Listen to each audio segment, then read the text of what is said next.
Oke, terima kasih Bang Daniel. Shalom teman-teman semua. Oke, terima kasih buat kesempatannya. Selamat datang di Bible Study kita hari ini, Selasa 19 April 2022. Untuk itu, aku mempersilahkan teman-teman semua mengambil posisi terbaiknya untuk kita saat teduh sejenak. Saat teduh dimulai.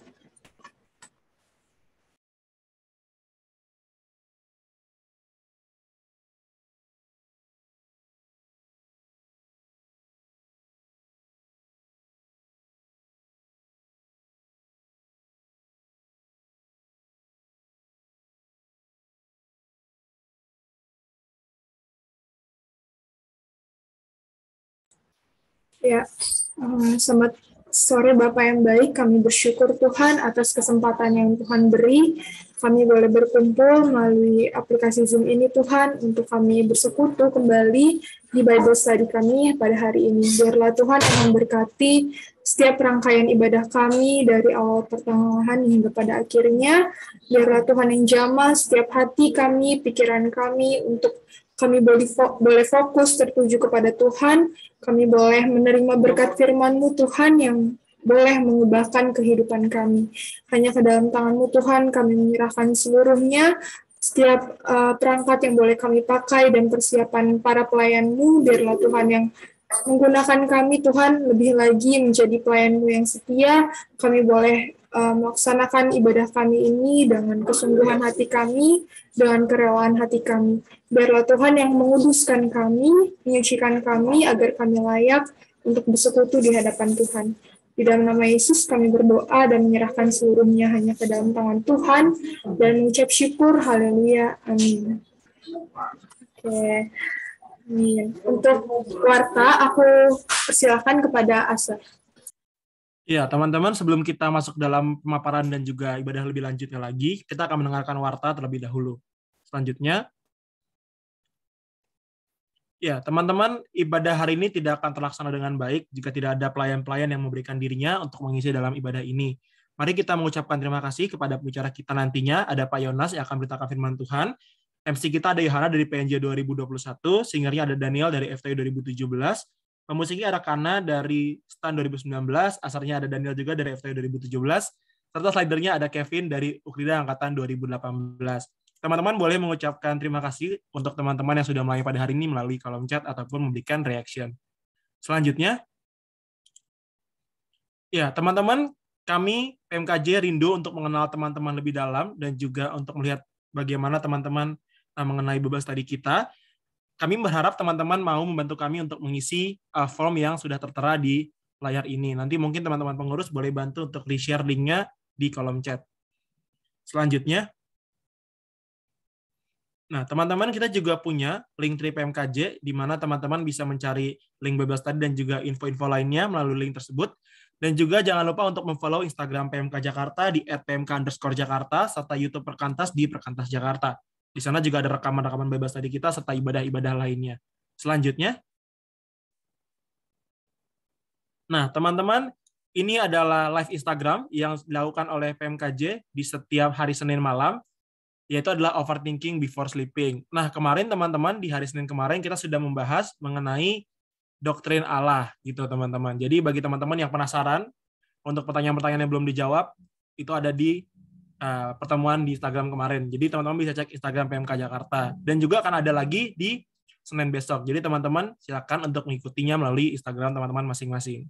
Selanjutnya, ya, teman-teman, kita juga ada pelaksanaan retret penggalian Alkitab induktif, itu tanggal 29 April sampai dengan 1 Mei 2022, dilaksanakan secara hybrid di Wisma Kenos dan juga Zoom Meeting dengan tema Firman-Mu Pelita Baik Kakiku, Terang Bagi Jalanku. Bagi teman-teman yang mau mendaftar, silakan untuk mengisi link tersebut dan juga silakan hubungi kontak person yang tertera di bagian bawah flyer. Selanjutnya, ya, teman-teman, kita sekarang dalam perjalanan bagian dari doktrin dasar, dan besok atau di minggu depan kita akan belajar terkait doktrin dasar untuk yang terakhir. Kita akan belajar mengenai doktrin keselamatan. Itu adalah tanggal Selasa 26 April jam 5 sore juga, dengan bicaranya ada Bang Abe. Silakan teman-teman ajak kembali teman-temannya, PKK-nya, ataupun pelayan-pelayannya untuk hadir di pertemuan minggu depan. Selanjutnya, Nah, teman-teman, 4 hari lagi kita akan melaksanakan ibadah Paskah Perkantas. Kita akan beribadah bersama dengan teman-teman antar komponen, komponen siswa, mahasiswa, dan juga alumni. Kapan dilaksanakannya? Dilaksanakan tanggal 23 April 2022, jam 4 sore hingga jam 6 sore. Lokasinya ada di Gereja Kristus Yesus Mangga Besar. Akan dilaksanakan secara hybrid, teman-teman, onsite dan juga online. Dengan pembicaranya adalah Bang Niko. Jadi bagi teman-teman yang ingin ikut, silakan untuk mengisi link pendaftaran yang ada. Selanjutnya, ya, aku serahkan kembali kepada Yohana untuk melanjutkan ibadah kita pada sore hari ini. Terima kasih, Bang Daniel. Oke, teman-teman, dalam perjalanan kita mengikut Kristus tidak semudah apa yang kita lihat. Salah satu masalah yang kita hadapi adalah ketika kita jatuh ke dalam dosa dan mengulanginya. Namun firman Tuhan berkata, ketika kita mengaku dosa kita, Ia adalah setia dan adil.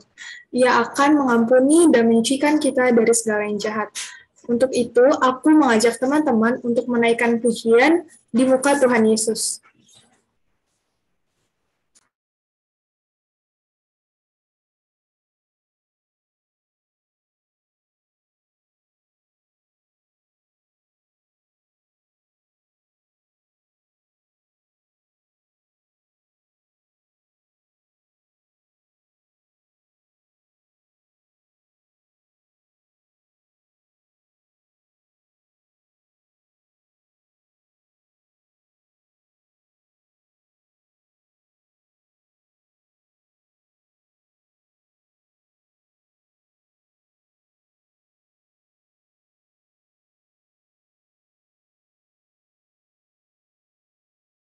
Kevin sepertinya belum share audio, Vin.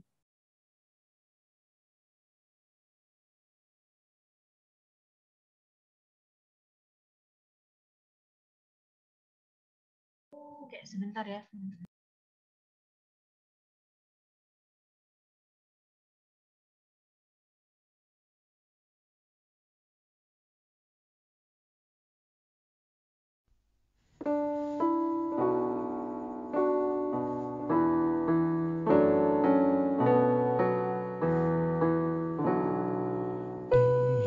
Dibuka Tuhan Yesus.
Teman-teman, kita akan memulai seminar kita hari ini.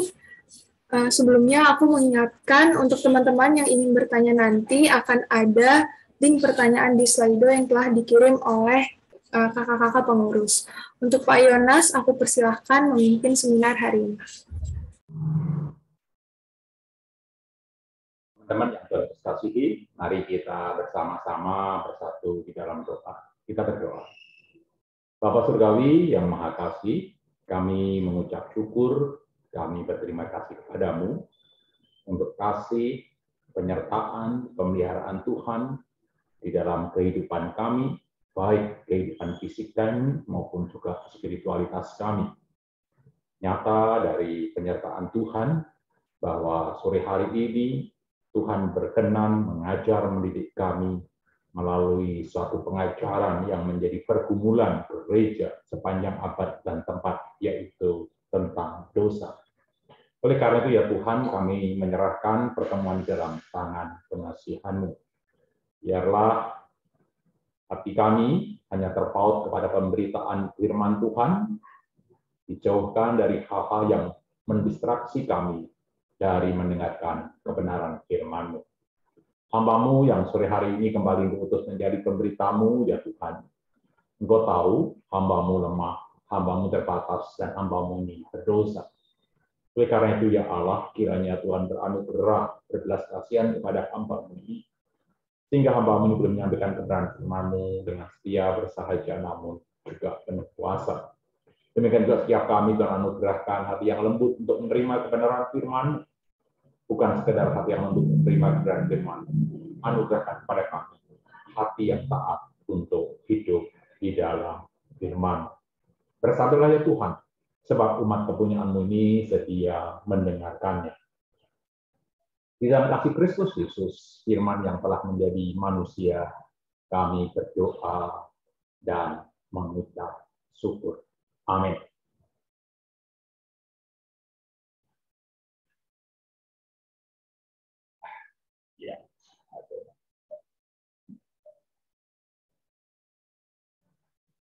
Ya, sore hari ini kita akan berbincang-bincang atau bercakap-cakap tentang salah satu pengajaran utama di dalam kekristenan.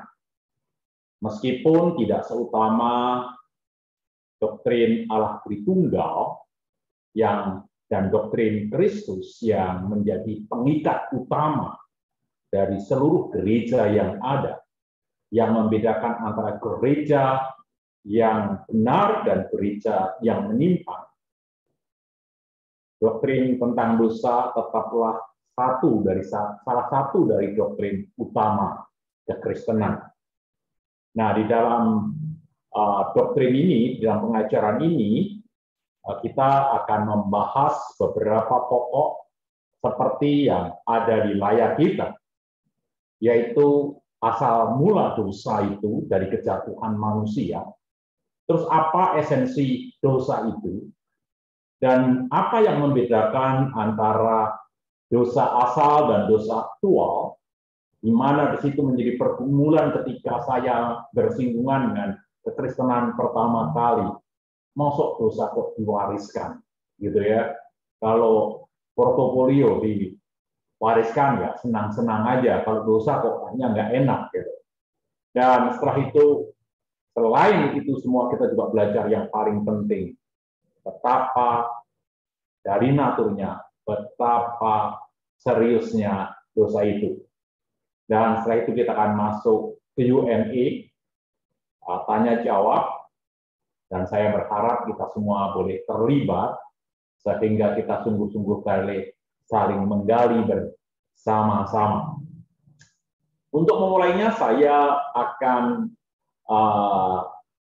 memulainya dengan mengingat suatu 4 pertanyaan mendasar mengenai pergumulan hidup manusia yang berpikir.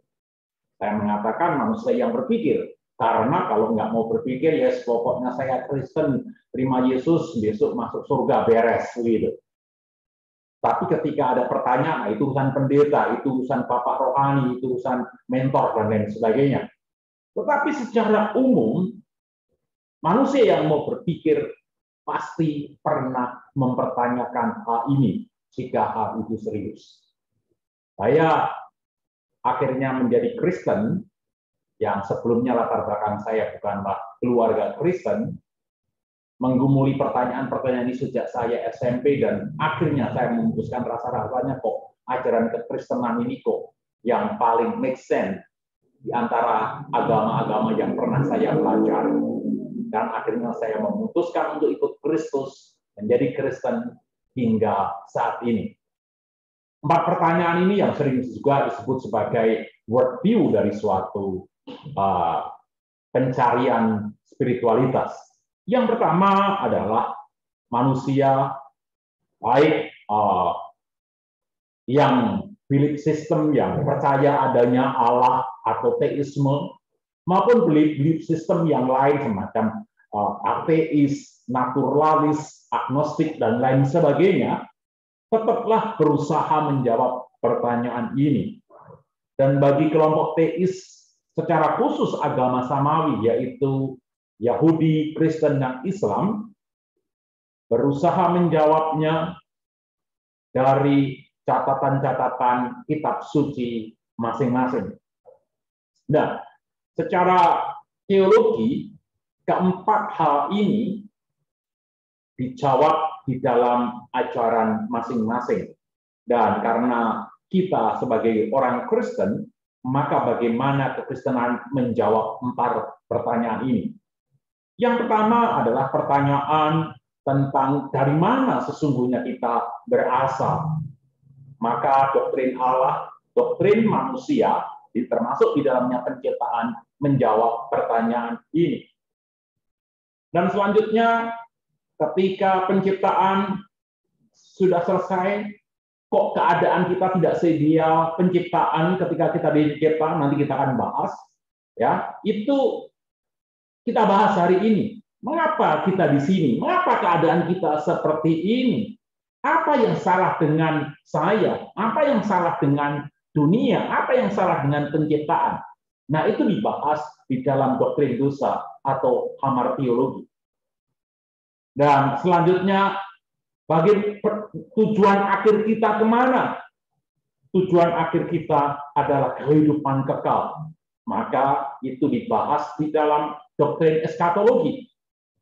Ya, eskatologi bukan sekedar tentang akhir zaman, tapi tentang kehidupan setelah kematian, konsep kematian itu dibahas.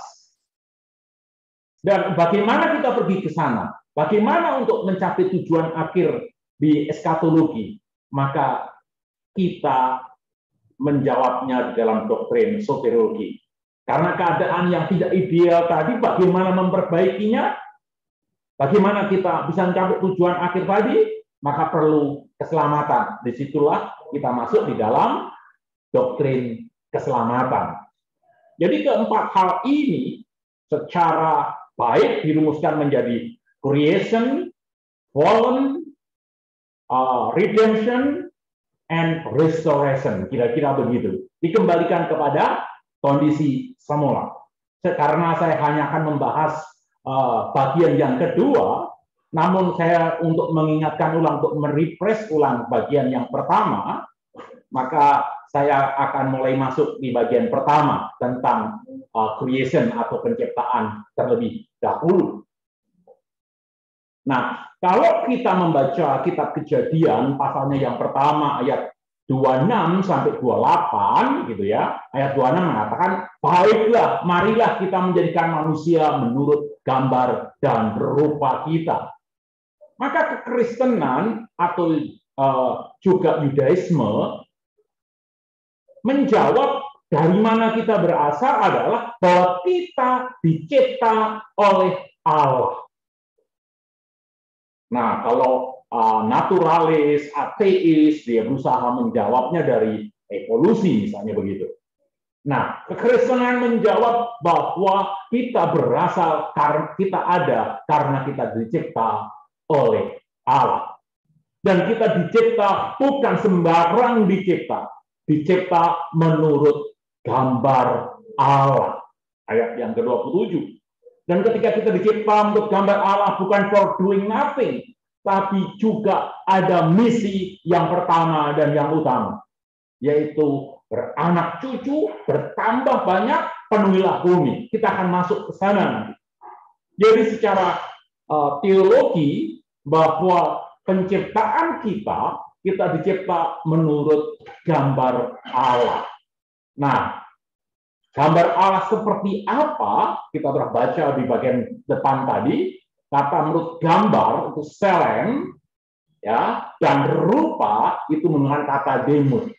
Atau kalau dalam bahasa sekarang menurut gambar dan menurut gambar 2 dimensi Allah dan menurut gambar 3 dimensi Allah.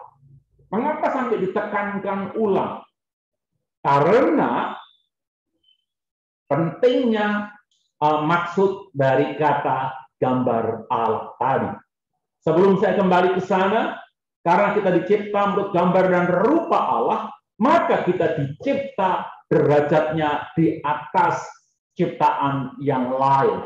Mazmur 8 ayat 6 dikatakan bahwa siapakah anak manusia sehingga engkau mengindahkannya, siapakah anak manusia sehingga engkau membuatnya hampir sama seperti Allah. Bahkan kitab Ibrani juga mencatat keistimewaan kita, ya, itu diciptakan hampir sama dengan malaikat. Ibrani 2 ayatnya yang ke-7. Sekali lagi saya memberikan teks ini untuk tidak saya akan baca, melainkan saya mengajak kita untuk membaca ulang. Nanti bahan diberikan kepada masing-masing kita, minta pengurus, dan kalau nanti ada tanya jawab, kalau nggak bisa ada pertanyaan yang setelah kalian membaca bahan yang saya berikan ini di rumah, kalian cross check, bisa pertanyaan minggu depan saya akan berusaha untuk menjawabnya. Nah, kembali mengapa Allah menjadikan kita menurut gambar dan rupa Allah? Kita akan kembali ke sana, ya. Tetapi paling tidak saya mengingatkan, kalau kita lihat misalnya di ruangan kuliah kita, di kantor kita, di mana tempat-tempat resmi itu ada, selalu ada gambar foto. Sekarang ini adalah Pak Jokowi dan Ma'ruf Amin. Bukan karena Pak Jokowi orangnya begitu ganteng, lebih ganteng dari Daniel begitu. Enggak, ya. Bukan karena Jokowi itu keren, lebih keren dari saya begitu. Enggak, kita lebih keren lah ya, kan begitu. Tetapi mengapa ada foto Jokowi dan Pak Ma'ruf Amin di situ? Itu tidak menandakan siapa yang memegang pemerintahan, siapa yang paling berkuasa, lambang kekuasaannya. Tapi gambar tersebut mewakili Jokowi as person dan sebagai presiden. Gambar tersebut. Maka ketika ada orang menyobek-nyobek gambar Pak Jokowi, itu berarti menghina Pak Jokowi, bukan kertas. Sama seperti halnya kita. Ketika kita menaruh foto kita, hobi kita, entah foto makanan, kalau kita suka makan, entah foto bunga, kalau kita suka bunga, kita taruh di IG kita masing-masing. Itu bukan tujuan untuk apa-apa. Supaya orang tahu bahwa saya suka bunga. Supaya orang tahu bahwa saya suka makanan. Artinya itu mewakili representasi dari penciptaan. Jadi dicipta menurut gambar dan rupa Allah. Artinya dimaksudkan untuk menjadi representatif Allah. Dan karena dicipta menurut gambar dan rupa di atas derajat yang lain, bahkan hampir sama seperti malaikat. Dan Kejadian pasal yang pertama mencatat begitu luar biasa. Ketika Allah menciptakan gelap dan terang, Allah melihat semuanya itu baik. Ketika dia menciptakan hari yang berikutnya, daratan dan lautan, Allah melihat semuanya itu baik. Ketika dia menciptakan binatang yang di laut dan di darat, Allah melihat semuanya itu baik. Namun ketika telah menjadikan manusia, di ayatnya yang ke-31, dikatakan Allah melihat segala yang dijadikannya menjadi sungguh amat baik. Bukan karena manusianya, tetapi karena manusia semuanya menjadi sangat baik.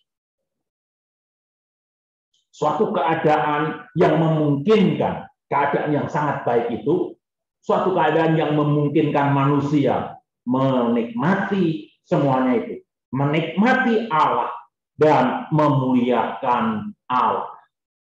Jadi segala penciptaan tadi dimaksudkan, yang pertama secara khusus mengapa kita dicipta menurut gambar dan rupa Allah.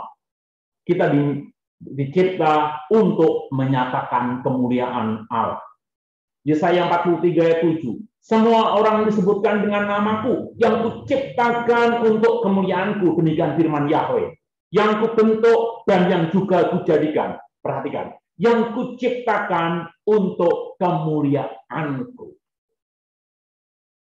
Maka Rasul Paulus menyimpulkan dengan perkataan yang mirip, sebab segala sesuatu dari Dia, oleh Dia, dan kepada Dia. Bagi Dialah kemuliaan sampai selama-lamanya. Segala sesuatu diciptakan oleh Dia dan untuk Dia. Kolose 1 ayat 16.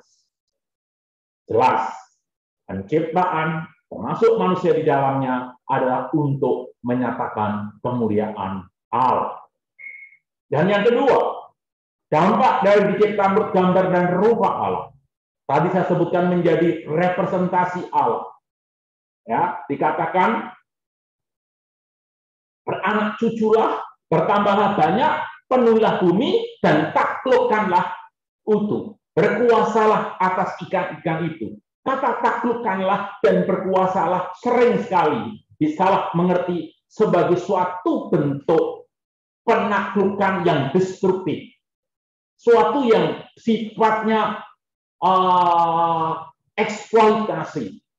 Padahal kalau dibaca dengan runtut, ini terlihat di Kejadian 2 ayat 15, yang merupakan pengulangan dari Kejadian 1:8. Tuhan Allah mengambil manusia itu dan menempatkannya dalam Taman Eden untuk mengusahakan dan memelihara taman ini. Jadi sekali lagi, menjalankan pemerintahan Allah, government of God, itu dimaksudkan adalah untuk explore, but not exploit. Maka kalau kalian nanti jadi pengusaha Kristen, kalau ada kalian pengusaha mengeksploitasi alam, mengeksploitasi sesama kita, mengeksploitasi sumber daya, maka kekristenan kalian menjadi tidak inline, tidak sinkron dengan iman yang kita percaya. Oleh karena itu, seharusnya pengusaha-pengusaha Kristen pasti aware terhadap alam semesta dan kesinambungan dari sumber daya. Pendek kata, penciptaan kita sebagai mahkota ciptaan Allah yang membuat Allah begitu puas, sungguh baik, sungguh baik, sungguh baik. Setelah diciptakan manusia, sungguh amat baik. Allah begitu puas dengan ciptaannya itu. Tujuannya adalah untuk memuliakan Allah. Maka pengakuan iman Westminster, pertanyaan pertama, apa tujuan hidup manusia? Tujuan hidup manusia adalah untuk memuliakan Allah dan menikmati relasi dengan Allah itu selama-lamanya sampai selama-lamanya.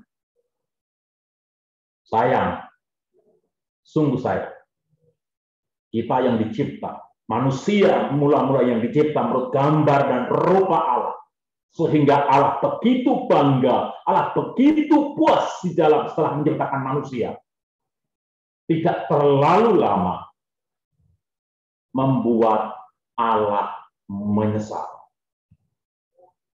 Kejadian pasal 2 masih mengatakan Allah begitu puas. Kejadian pasal pertama sungguh amat baik. Namun di Kejadian pasalnya yang ke-6 dikatakan menyesallah Tuhan. Kenapa? Karena besar kejahatan manusia di bumi dan kecenderungan hatinya selalu membuahkan kejahatan. Menyesallah Tuhan bahwa Ia telah menjadikan manusia, ya, yang sebelumnya manusia membuat bangga Allah, membuat puas Allah, menyuguhkan hati Allah, sekarang telah mengecewakan Allah dan membuat Allah menyesal karena menciptakan manusia. Mengapa demikian? Kitab Kejadian mencatat dengan baik mengapa terjadi perubahan yang dramatis dan drastis seperti itu. Kita akan baca dari Kejadian pasal yang ketiga. Ayat yang pertama hingga ayatnya yang ke-6. Kejadian pasal yang ketiga, ayat yang pertama hingga ayatnya yang ke-6, demikian firman Tuhan. Adapun ular ialah yang paling cerdik dari segala binatang di darat yang dijadikan oleh Tuhan Allah. Ular itu berkata kepada perempuan itu, tentulah Allah berfirman, semua pohon dalam taman ini jangan kamu makan buahnya, bukan? Lalu sahut perempuan itu kepada ular itu, buah pohon-pohonan dalam taman ini boleh kami makan, tetapi tentang buah pohon yang ada di tengah-tengah taman, Allah berfirman, jangan kamu makan, ataupun raba buah itu nanti kamu mati.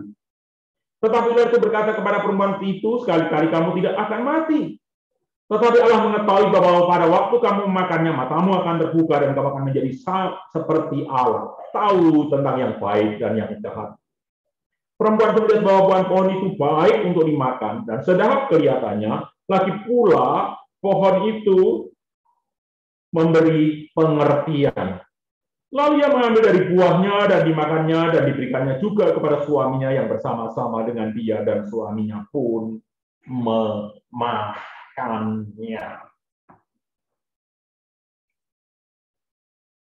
Manusia yang didesain untuk memuliakan Allah, untuk menjadi representasi Allah, menikmati persekutuan dengan Allah, menjadi representasi Allah, menjadi wakil Allah, menjadi vice presiden Allah, menjadi asisten Allah. Gagal. Mengapa? Ketika manusia sedang menikmati dirinya sebagai mahkota ciptaan, sedang menikmati ciptaan-ciptaan yang lain di dalam kesehariannya, mendadak dipaparkan kepada value yang lain yang ditawarkan oleh iblis. Iblis begitu pintar sekali di dalam manifestasinya sebagai ular, bertanya kepada mereka berdua dengan mentwist firman Tuhan. Dia mengatakan apa? Bukankah semua pohon yang ada di taman ini tidak boleh kamu makan, kan? Padahal Allah tidak pernah berfirman begitu. Subjeknya semua boleh kamu makan. Tapi kata iblis, kata boleh ditambahin kata tidak, maka artinya menjadi sebaliknya. Semua pohon tidak boleh kamu makan, bukan? Dan Hawa menjawabnya, oh semua pohon boleh kami makan buahnya. Tetapi tentang pohon yang di tengah-tengah itu kami tidak boleh. Kalau memakannya kami mati. Tetapi iblis mengatakan, oh tidak. Itu value yang diajarkan oleh keluargamu, kan? Itu value yang diindoktrinasi di gereja, kan? Itu value yang dikatakan oleh Tuhan, kan? Kamu tidak akan mati. Melainkan kalau kamu makannya, kamu sama seperti Allah. Allah nggak mau disaingi. Wah, mendengar itu, manusia tergelitik. Oh, jangan-jangan benar demikian. Jangan-jangan Allah nggak mau disaingi. Nggak mau saya jadi to be number one. Perhatikan. Manusia dicipta menjadi khalifah Allah, menjadi representasi Allah, menjadi asisten Allah. To be number two is not enough for him and her. Merasa tidak cukup menjadi representasi Allah. Mau seperti Allah. Inilah dosa pertama kali ketika manusia meragukan kasih Allah, meragukan firman Allah karena meragukan kasih-Nya. yang menyebabkan dosa itu masuk dan akhirnya menguasai manusia karena bersifat diwariskan. Nanti kita akan masuk mengapa kata dosa waris itu begitu valid, dan itu menjadi salah satu alasan mengapa saya menjadi Kristen. Justru jangan mengatakan itu tidak adil. Nanti kita akan diskusi di sana. Nah, sebelum kita membahas ke sana, saya hendak mengingatkan bagaimana dosa tadi masuk. Yang pertama, iblis memelintir firman Allah. Yang kedua, iblis meyakinkan kita agar kita meragukan kasih dan otoritas Allah. Masa sih menikah mesti seiman? Itu kan mungkin zaman dulu. Zaman era perjanjian lama. Masa sih pornografi dosa? Ya dulu karena nggak ada pornografi, maka dibilang dosa. Coba kalau Alkitab diturunkan sekarang. Meragukan kasih dan meragukan otoritas Allah. Itu adalah strategi iblis untuk menarik kita dari menikmati relasi dengan Allah. Dan ketika hal itu sebagai stimulus sudah menggoda, maka manusia mulai rasionalisasi. Make sense ya. Dikatakan buah itu enak kelihatannya, sedap kelihatannya, dan menarik hati karena memberi pengetahuan.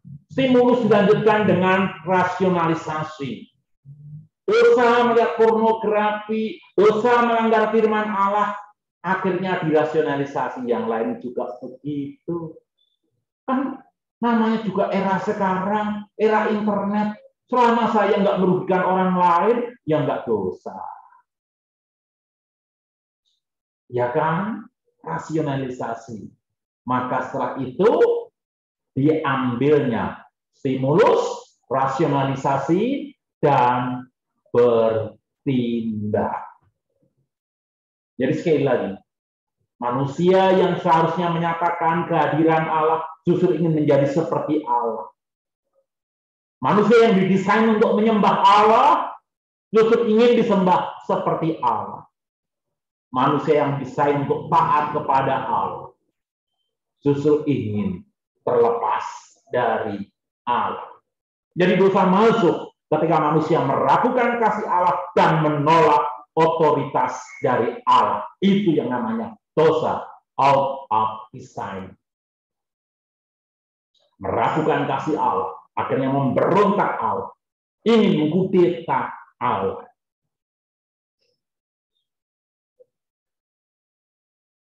Nah, selanjutnya akan menjadi pertanyaan kita bahwa ketika katakan makan buah itu kamu pasti mati, ternyata tidak mati. Nah, ini akan menjadi diskusi kita di akhir dari sesi ini. Namun sebelum saya lari ke sana, saya akan secara cepat, saya tahu waktu saya sangat terbatas.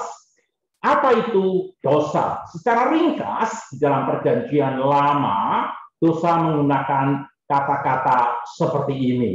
Ya, ada harta, ada avon, ada pesa, dan lain sebagainya.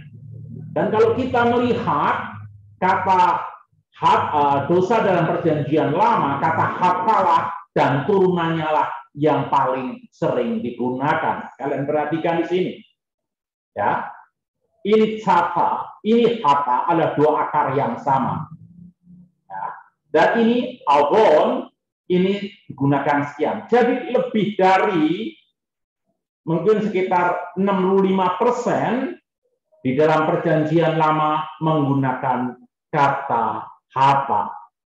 Harta artinya tidak kena atau tidak sampai. Avon artinya bengkok atau twisted, seperti yang dilakukan oleh iblis tadi. Nah, dan di perjanjian lama, penggunaan kata harta dan harta yang seakar kata tadi mendominasi penggunaan kata dosa di perjanjian lama. Sebaliknya di perjanjian baru, demikian juga di perjanjian baru, ada beberapa kata yang digunakan untuk melukiskan dosa. Ada hamartia, ada paraptoma, ada aditya. Dan yang menonjol bahwa di dalam perjanjian baru kata dosa merupakan terjemahan dari kata hamartia. Ya, berapa banyakkah kata hamartia di dalam perjanjian baru? Kira-kira seperti ini. Kalian perhatikan. Ini hamartia. Ini hamartano. Ini paramartano. Ya, ini hamartelos. Ini hamartoma. Ini hampir semua. Lebih dari 90% perjanjian baru kata dosa merupakan terjemahan dari kata hamartia. Berarti kalau kita lihat baik perjanjian lama maupun perjanjian baru menggunakan kata yang mirip, hata dan hamartia.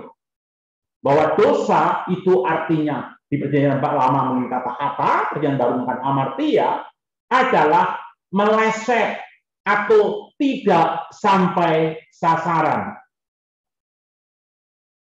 Hamartia dan hata mendominasi kata dosa di seluruh Alkitab yang mempunyai makna meleset, tidak sampai sasaran, tidak sampai tujuan, tidak sesuai target. Ya. Oleh karena itu, ya, apa maksud kata hamartia? Seperti saya sebutkan, missing the mark. Tidak nyampe sasaran. Maka di dalam karena kata hamartia ini, doktrin tentang dosa disebut hamartiologi. Dari kata hamartia dan logia. Sekali lagi, baik perjanjian lama maupun perjanjian baru mendefinisikan dosa sebagai sesuatu yang meleset, tidak sampai sasaran, tidak sampai tujuan, tidak sampai target. Sekalipun ini sangat dekat, misalnya di sini sekalipun, kalau targetnya yang di tengah ini, tetaplah tidak sampai target, tetaplah dosa.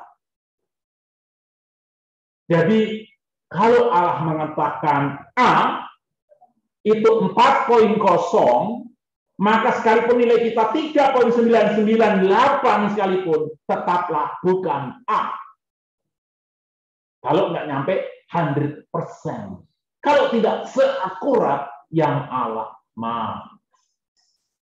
Begitu akuratnya apa target dari Allah untuk memuliakan Allah. Memuliakan Allah berapa? 90%? Enggak. Semuanya. Nah, selanjutnya saya akan bahas seperti yang saya janjikan tadi tentang dosa asal dan dosa aktual. Ya. Ketika tadi sempat saya ingatkan membahas di Kejadian 2:17 tentang pohon yang baik dan yang jahat. Tuhan berfirman tentang pohon yang baik dan yang jahat itu janganlah kamu makan buahnya. Sebab pada hari engkau memakannya, pastilah engkau mati. Apakah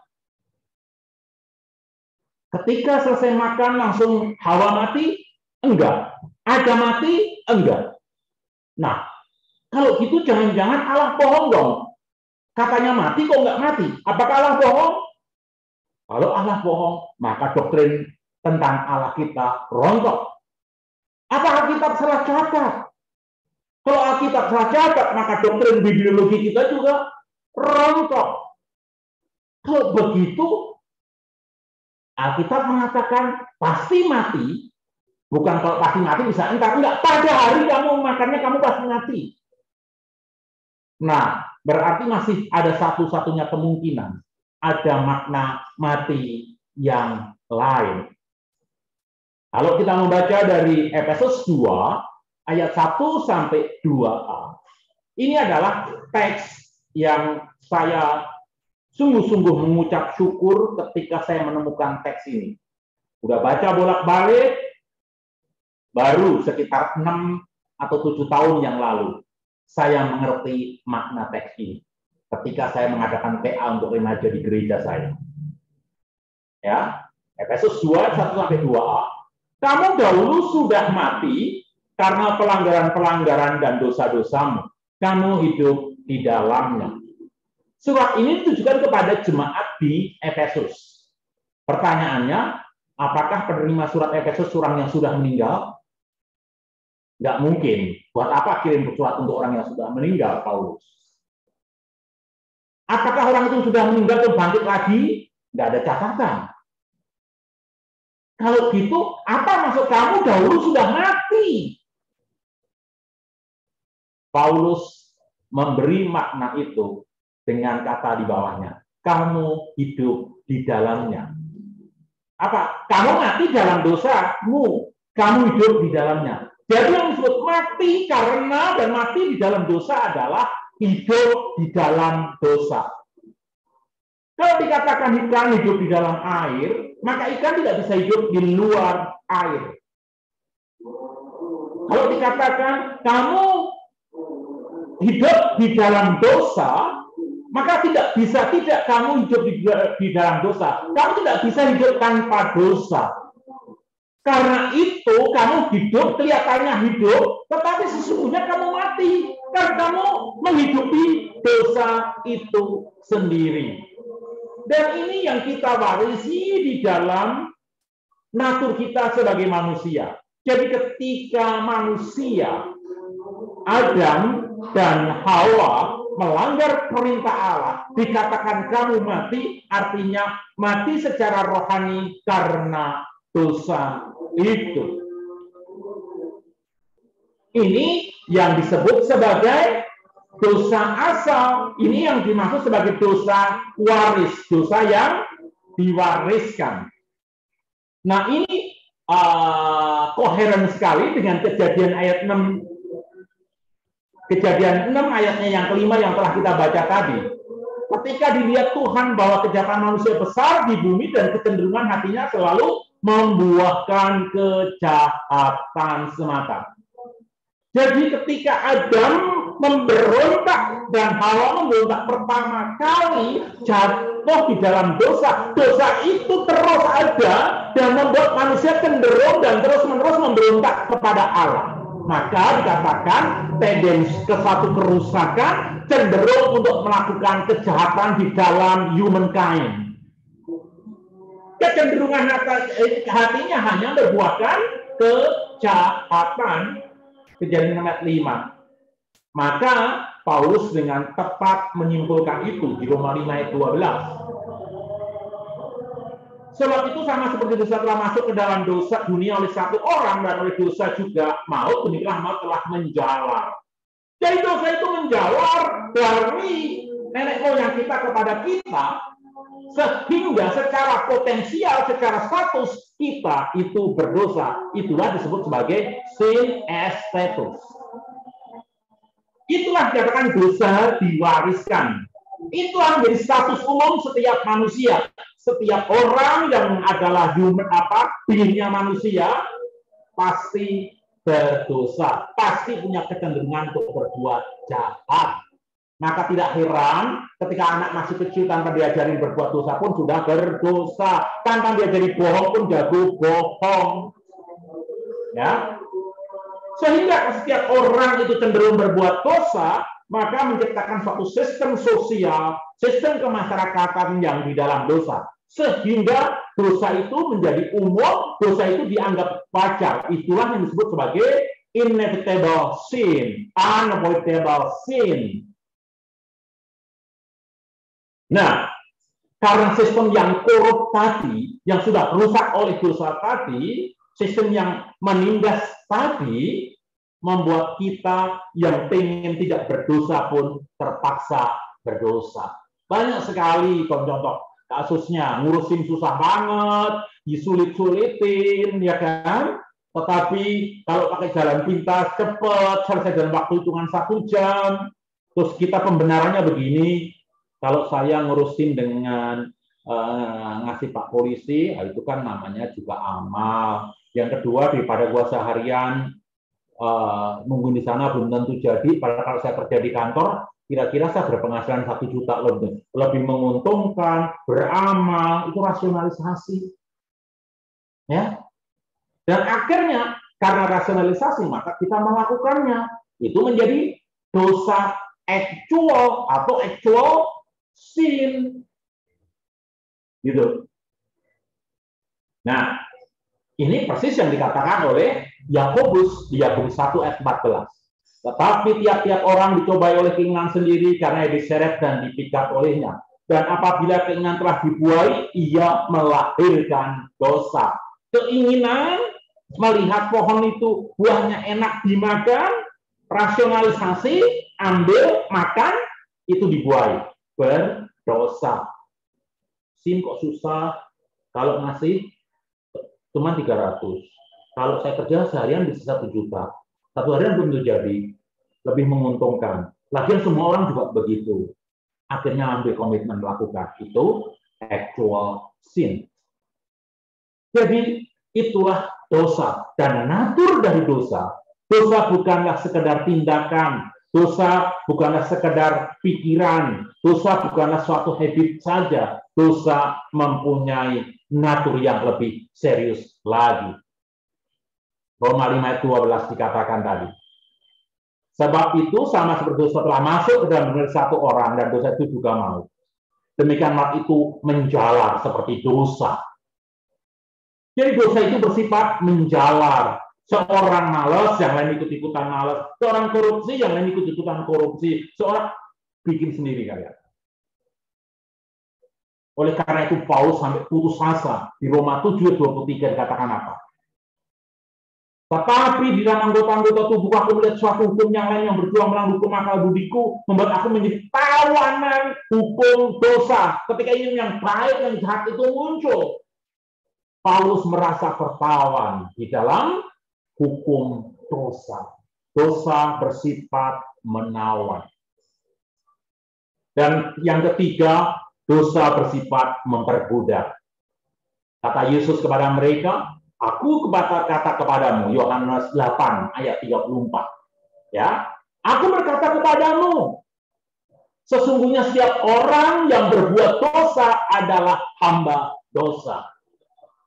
Nah, itulah keadaan yang disebut sebagai mati secara rohani. Kita kelihatannya hidup, tapi hidup yang ditawan, hidup yang diperbudak, hidup yang hanya melayani dosa. Saya hendak menekankan metafor yang menggunakan bahwa Yesus, apakah dosa itu memperbudak dan dosa itu menawan. Tolong kalian perhatikan gambar di pojok atas ini. Ini adalah gambar sel penjara. Ya, kalau ini sel penjara, misalnya ada seseorang di dalam penjara ini, pertanyaan saya, siapakah yang bisa membawa orang keluar dari sel ini, mengeluarkan dari penjara sel ini? Dirinya nggak bisa, sekuat apapun nggak bisa. Temannya yang kuat, yang perkasa, Superman nggak bisa. Siapa yang bisa mengeluarkan dia? Orang yang di luar sel. Ya, nah orang yang di luar sel itulah yang mampu membebaskannya.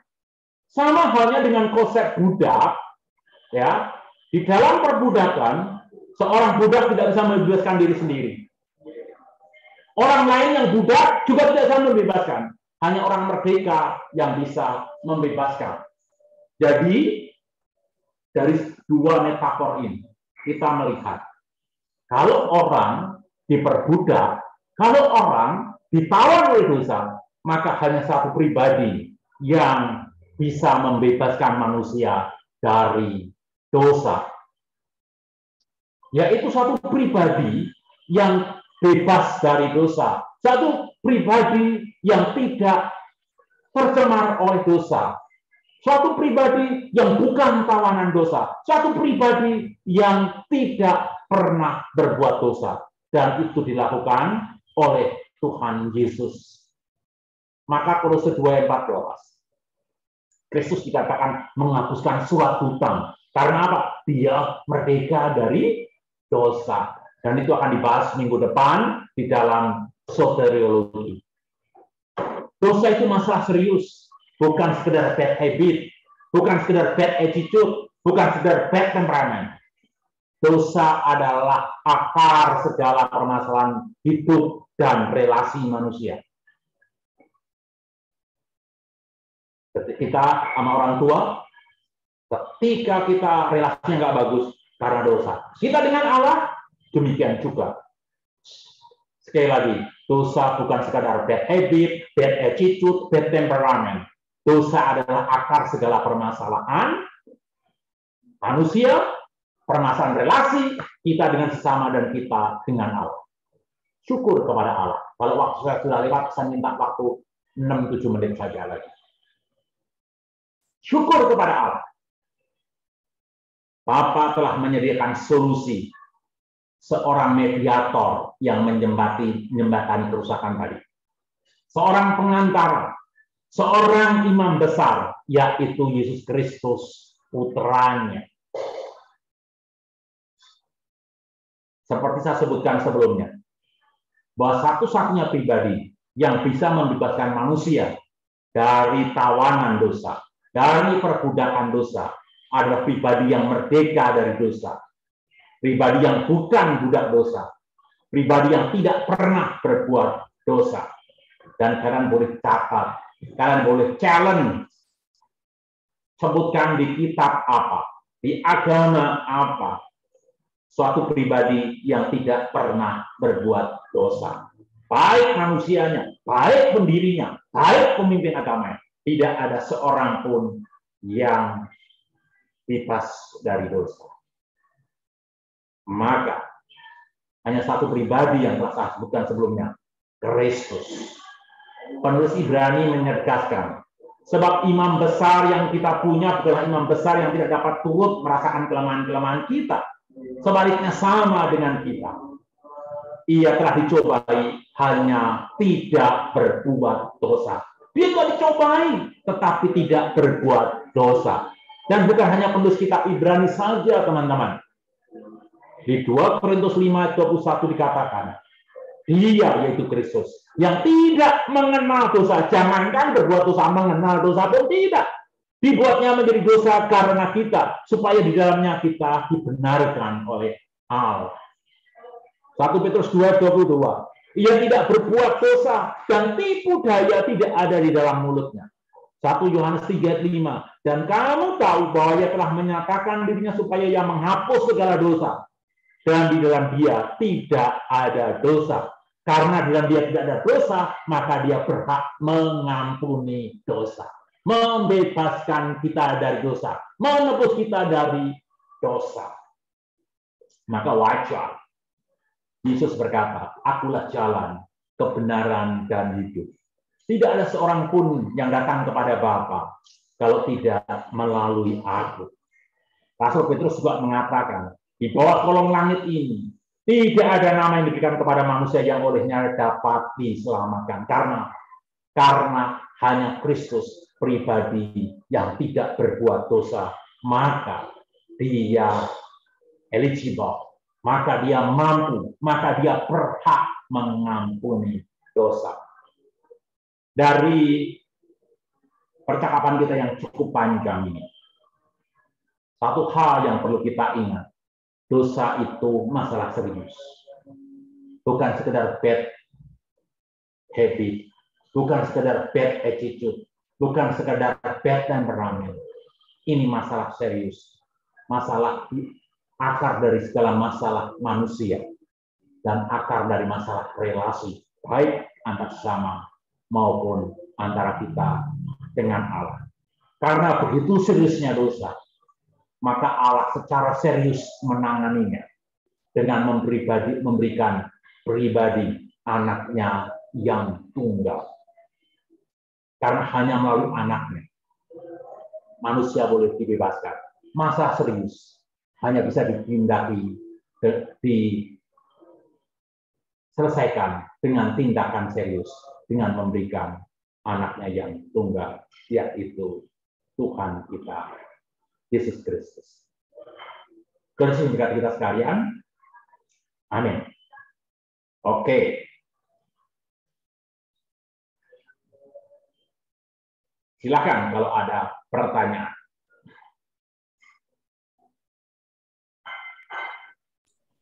Oke, terima kasih Pak Yonas atas renungannya.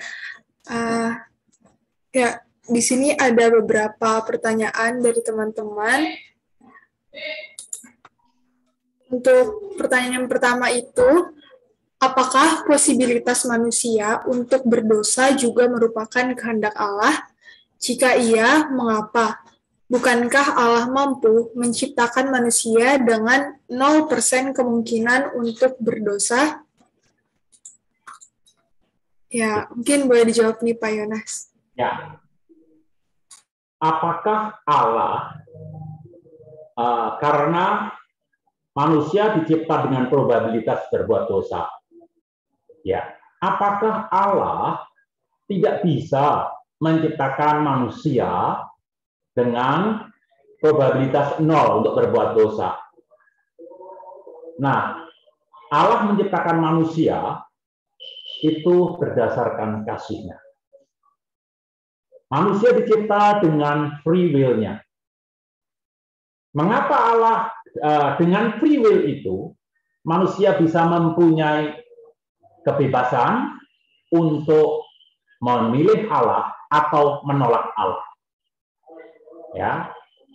Kalau Allah manusia dicipta oleh Allah tanpa free will, maka sesungguhnya Allah tidak mengasihi manusia. Ya, ambil contoh paling simpel adalah saya misalnya. Saya sangat mencintai istri saya. Dan oleh karena itu saya memilih seorang istri yang mempunyai free will. Saya bisa mempunyai istri yang tetap cantik seumur hidup. Ya, tetap setia seumur hidup, tetap nurut seumur hidup, tetapi dia tidak mempunyai free will. Saya akan bisa memberi robot seks dari Jepang. Lebih murah, nggak ada kemungkinan selingkuh, nggak ada kemungkinan melawan, semuanya nurut. Tapi kalau saya seperti itu, saya hanyalah seorang narsistik egois yang luar biasa. Karena saya mempunyai kasih, saya memilih manusia dengan free will-nya. Sekalipun itu mempunyai kemungkinan untuk setia maupun tidak setia. Demikian juga Allah. Allah menciptakan manusia dengan free will karena kasih-Nya. Salah seorang teolog mengatakan demikian. Ketika Allah menjadikan manusia dengan free will, Allah sedang menciptakan secara beresiko karena manusia itu adalah the risky being. Dengan free will-nya manusia bisa menolak Allah, bahkan menjadi musuh Allah. Tetapi Allah tetap memilih itu because of His love. Dan diingat, Allah tidak mungkin mencipta tanpa kasih. Sebab salah satu atribut utamanya Allah adalah kasih. Jadi di sini Allah sedang tidak mungkin bertentangan dengan dirinya sendiri, maka Allah harus menciptakan manusia dengan free will. Dan untuk itu tidak ada kemungkinan zero probability. Kalau Allah mau yang zero probability, maka dia harus menegasi sifat kasih-Nya, which is itu jauh lebih berbahaya, jauh lebih tidak konsisten sebagai Allah. Itu kira-kira jawaban saya.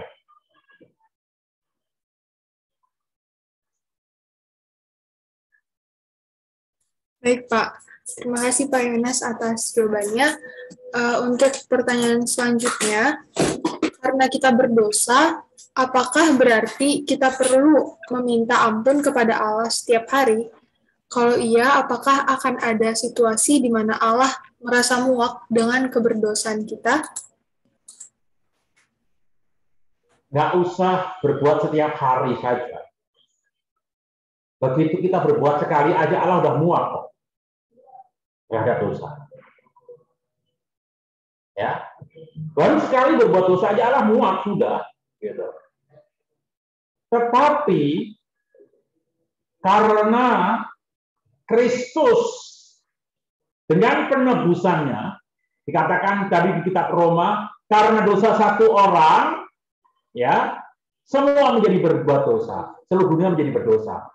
Karena ketaatan satu orang, yaitu Kristus, kita dianggap taat. Nah, Kristus di dalam kuasa penebusannya itu seperti ini, ya. Allah yang ada di atas, ya, terus kita yang ada di bawah. Ini ada jembatan yang membuat Allah, ini ada suatu gap yang membuat Allah begitu murka. Namun, karena Kristus yang menjadi mediator di tengah-tengah kita, maka Allah tidak melihat kita secara langsung, tetapi melihat kita melalui Kristus. Ilustrasi. Waktu saya dulu masih anak-anak, saya itu berpikir kalau orang pakai kacamata itu keren. Itu selalu. Setelah saya dewasa dan setelah saya usia sekarang, saya sadar ternyata pandangan saya benar. Memang orang yang berkacamata itu keren. Contohnya ya, yang sedang ngomong ini kan begitu. Enggak, saya bercanda. Nah, waktu saya kecil memang saya percaya bahwa orang pakai kacamata itu keren. Maka sekalipun saya tidak minus, saya senang banget pakai kacamata. Karena anak kampung, ya, nggak ada kacamata. Waktu itu ada kacamata mainan yang terbuat dari bambu, dibuat lingkar begini. Terus ada kertas minyak warna-warni, ada merah, ada hijau, ada kuning. Ketika menggunakan kertas minyak warna merah, mau yang di depan kita hijau, kelihatannya tetap merah. Mau yang di situ kuning, kita pakai hijau, tetap kelihatannya hijau. Nah, demikian juga ketika ini ada kita, Kristus, dan Allah, maka ketika Allah melihat kita melalui Kristus, maka yang dilihat adalah ketaatan Kristus. Jadi pertanyaannya, mungkin enggak suatu saat Allah muak? Dari awal sudah muak, tetapi karena Kristus, Allah menjadi berbelas kasihan kepada kita. Kira-kira itu jawaban saya, Yohan. Ya, baik Pak. Terima kasih Pak atas jawabannya. Untuk pertanyaan selanjutnya nih Pak, ada yang bertanya bagaimana pendapat Pak Yonas dengan kebaikan orang yang tidak atau belum percaya. Artinya dia masih berada di dalam dosa, Pak. Ya. Sehigienis makanan apapun, kalau dibungkus dengan bungkus yang kotor, tetaplah kotor. Ya. Dan standar Allah ketika ngomong higienis, itu higienis dari makanannya, higienis dari bungkusnya, higienis cara menyajikannya, dan lain sebagainya. Nah, kalau kita mengatakan ada orang yang baik sekali, ya, ada iklan di TV. Kemudian ada seorang anak muda di depan lagi masjid, disuruh tarawih, dia benerin sendal. Terus ada orang melihat dia, mau mencuri ya? Terus dia bilang apa? Iya, saya mau mencuri hati Allah dengan berbuat baik. Karena ingin mencuri hati Allah, maka berbuat baiknya bagi iman kita menjadi bukan berbuat baik, karena dia sedang bertransaksi dengan Allah. Kalau berbuat baik, dikatakan kepada kita di Kolose 3:3 mengatakan, segala sesuatu berbuatlah seperti Allah, kepada Allah untuk manusia. Untuk apa? Untuk kemuliaan namanya. Saya kasih contoh. Ini ciri seorang Kristen yang dewasa. Seorang Kristen dewasa, kalau pohon yang dewasa berbuah. Ayam betina yang dewasa bertelur. Apa itu definisi berbuah? Berbuah adalah menghasilkan sesuatu yang seharusnya untuk kepentingan orang lain. Misal ya, pohon nangka dianggap dewasa dan berbuah, menghasilkan seharusnya apa? Buah nangka. Dan buah nangka itu tidak pernah dinikmati oleh pohon nangka, yang nikmati orang lain. Maka istilah berbuah atau berbuat baik yang sesungguhnya adalah melakukan yang seharusnya untuk kepentingan orang lain. So, kalau seandainya saya berbuat baik supaya Allah mencatat saya, supaya saya diridhoi oleh Allah, supaya dan lain sebagainya. Maka sesitu sesungguhnya bungkusnya tidak baik. Paham maksud saya? Ya. Jadi dari segi motif yang melakukan tindakan, jika kita melakukan untuk motif-motif tersembunyi, itu jelas bukanlah perbuatan baik yang cincang.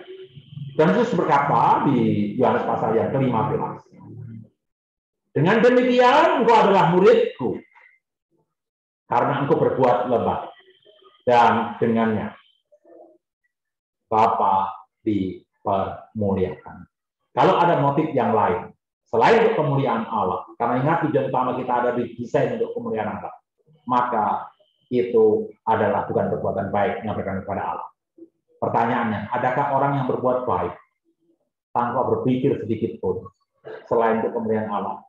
I don't think so. Itu aja, Jo. Terima kasih. Ya, Pak. Terima kasih, Pak, atas jawabannya. Untuk pertanyaan selanjutnya, sebelum penebusan Kristus, bagaimana judgment Tuhan terhadap manusia berdosa? Sebelum penebusan Kristus, bagaimana judgment Allah terhadap manusia? Ya, atau mungkin pertanyaan yang lain sesungguhnya besok akan dielaborate lebih dalam oleh Bang Ade, ya, kalau saya nggak salah ya. Untuk minggu depan, tentang bagaimana penebusan Kristus. Yang jelas, penebusan Kristus itu berlaku mundur. Bukan hanya berlaku ke depan, berlaku mundur.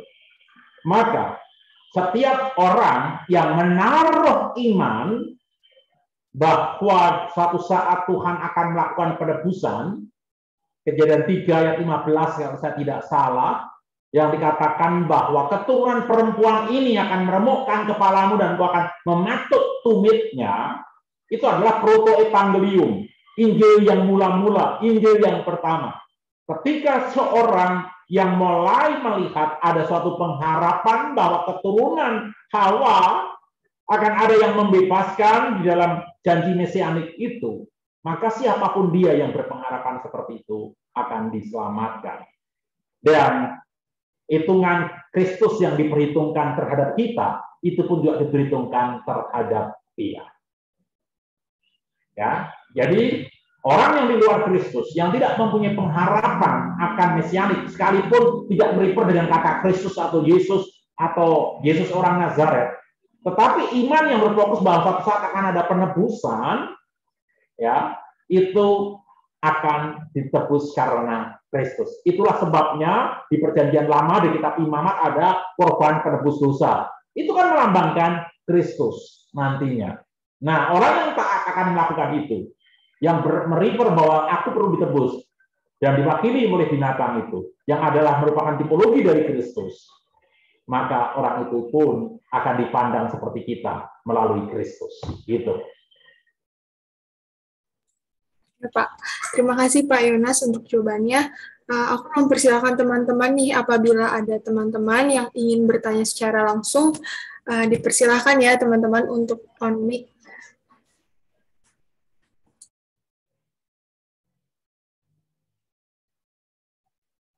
Nanti yang perlu bahan tadi minta ke panitia ya, teman-teman ya, sehingga kalian bisa baca ulang, dan setelah itu kalau ada pertanyaan minggu depan, kita bisa tanya jawab di sesi Q&A lanjutan.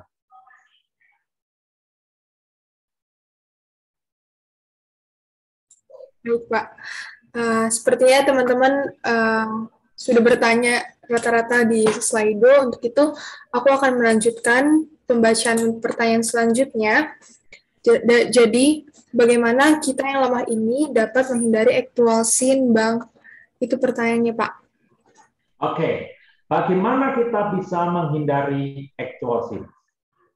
Ya, saat itu masih stimulus, bagaimana kalau kita mulai merenungkan bahwa karena kitalah Kristus didudai, karena dosa kitalah Kristus berkata, sekiranya mungkin cawan ini lalu daripadaku, dan karena dosa kitalah Yesus berteriak, Eloi, Eloi lama sabachthani. Kalau kita mengasihi Kristus, maka kita tidak akan turut meludahi Kristus dengan cara mudah untuk melakukan dosa dengan gegabah. Jatuh di dalam dosa, adalah natur manusia. Tetapi sengaja bercebur dan berkubang di dalam dosa, itu menghina pengorbanan Kristus. Oleh karena itu, jatuh bisa, mencintai dosa, impossible bagi umat pilihan.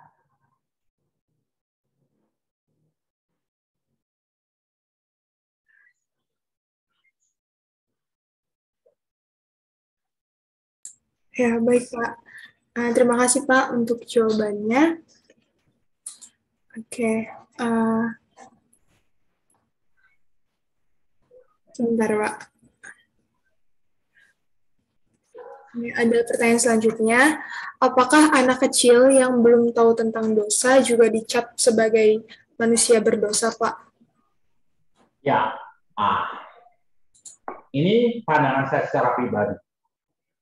Saya berpandangan bahwa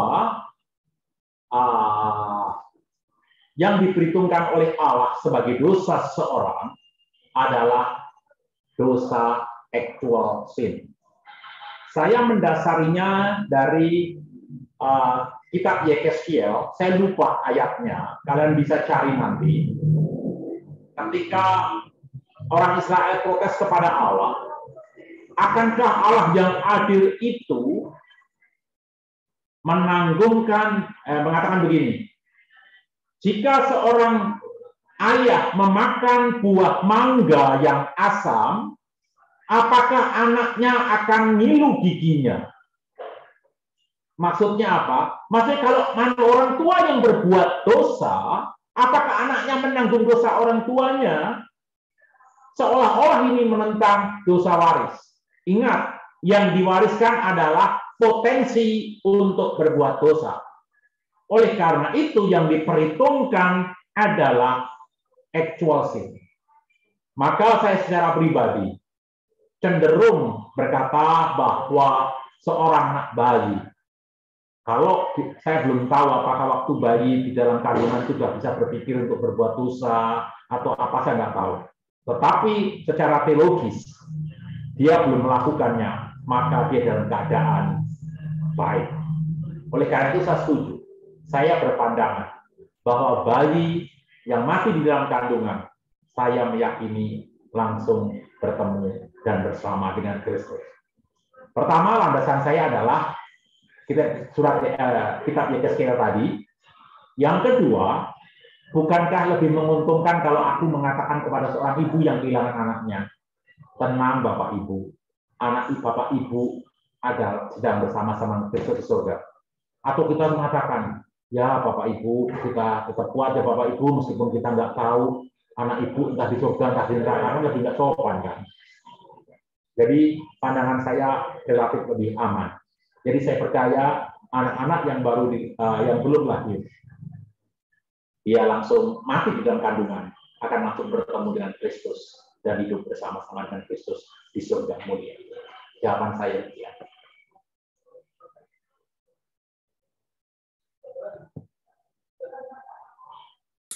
Oke, terima kasih Pak Yonas untuk jawabannya yang telah menjawab pertanyaan teman-teman semua. Untuk teman-teman yang jawabannya belum dijawab, bisa mengikuti live di Instagram PMK Jakarta yang akan dilaksanakan hari Senin depan pukul 9 malam. Dan teman-teman yang ingin bertanya juga masih ada kesempatan nih bertanya untuk join juga di live IG pada Senin depan nanti.